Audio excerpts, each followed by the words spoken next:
because whatever came to the table from her kitchen was time and again a feast for her family.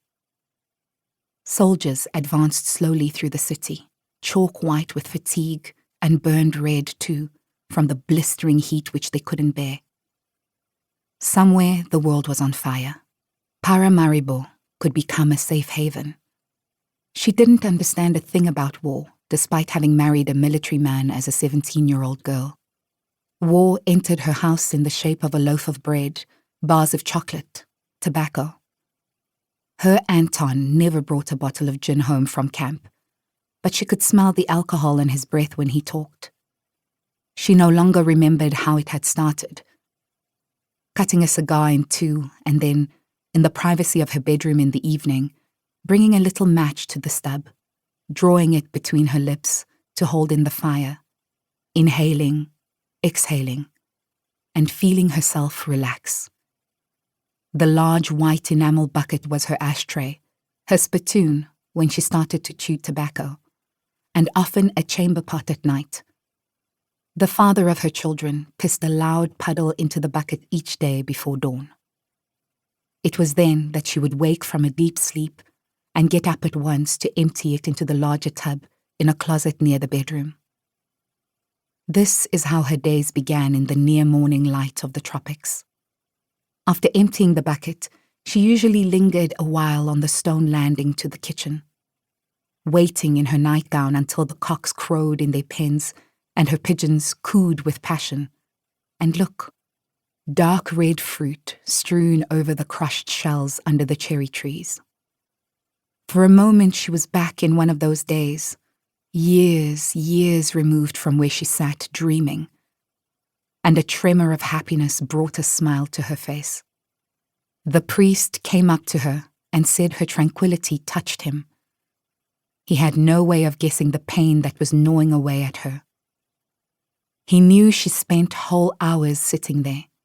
He was just stopping by for a moment to wish her a blessed day. She nodded, even looked up at him to make sure it was the same one. Father Overtone. The new priest the altar boys kept playing pranks on during the family mass on Sundays, to the delighted shrieks of the children. He moved on to speak in whispers to other worshippers, but his clogs on the church floor resounded in her mind. She clutched the rosary around her neck and started to take a bead between her thumb and index finger for the first prayer. First, a deep sigh escaped her lips. Then they effortlessly murmured, "Hail Mary, full of grace, the Lord is with thee." The murmuring wouldn't stop until the noon siren pierced the silence.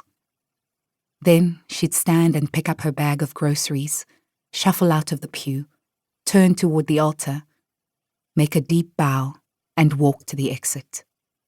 The brown sexton would be there waiting, holding the door open to let her through before locking up the church for the rest of Tuesday. On the way home, she avoided the streets and the neighborhoods where her friends lived. Talking hurt, made her bleed. Besides, it was so hot downtown in the middle of the day that steam practically rose off the asphalt. She walked on, firmly gripping the bag in her left hand and using her right arm as a kind of oar. She needed to get across town, then pass through a wealthy suburb to arrive at her own bungalow, margarine yellow, indistinguishable from the neighboring houses. Her bag held a folded straw hat with a wide brim and a plastic raincoat in a little carrying case. She walked in leather sandals from a popular sports brand, a present from her granddaughter Heli, who had gone abroad, so the soles of her feet didn't feel the gravel and bumps in the sidewalk. She was used to closed-toe shoes, but they got hot and damp with sweat in the heat. She didn't really know why she never took the bus. She just liked the freedom of walking. In the old days, she had always crossed paths with other women returning home from grocery shopping, and they'd stop to chat, relishing the opportunity to put down their heavy bags. Back then, the city centre wasn't so completely covered in tiles and pavement, and it had canals that made it cooler. Besides, the house we